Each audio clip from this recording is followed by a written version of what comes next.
2026 के लिए top 5 small cap mutual fund कौन कौन सी होना चाहिए। एक best small cap fund pick करते समय आपको मेजरली 10 से 12 पैरामीटर्स फंडामेंटल एनालिसिस करना चाहिए। हम यहाँ सभी स्मॉल कैप म्यूचुअल फंड की वो 12 पैरामीटर्स चेक करेंगे और जो 5 फंड मैक्सिमम पैरामीटर्स के थ्रू पास होगा हम उन 5 फंड को ही टॉप फंड सिलेक्ट करेंगे। एक्सिस का रेटिंग मिला 7, यानी एक्सिस स्मॉल कैप फंड 11 में से 7 पैरामीटर के थ्रू पास किया। SBI 3, टाटा 3, बंधन 9 पैरामीटर को पास किया। कोटक 3, DSP 7, क्वांट 6, कानाडा रॉक 5, Nippon India 11, HDFC 11 and HSBC 3। HDFC and Nippon India दो ऐसा फंड है जो 11 के 11 पैरामीटर्स को ही पास किया। उसके बाद बंधन 3rd नंबर पर आता है जो 9 पैरामीटर को पास किया।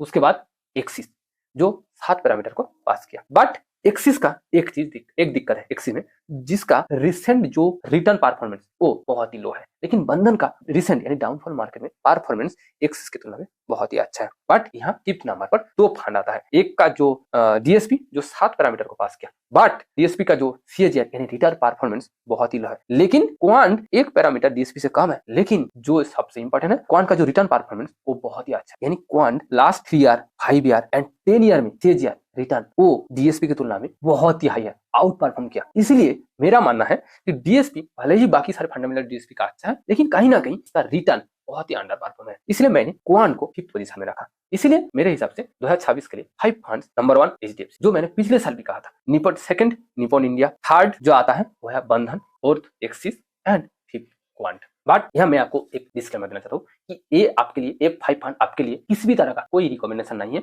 ना तो एक कोई पेड प्रमोशन वीडियो है और ना ही मैं कोई सेबी रजिस्टर्ड फाइनेंशियल एडवाइजर हूँ।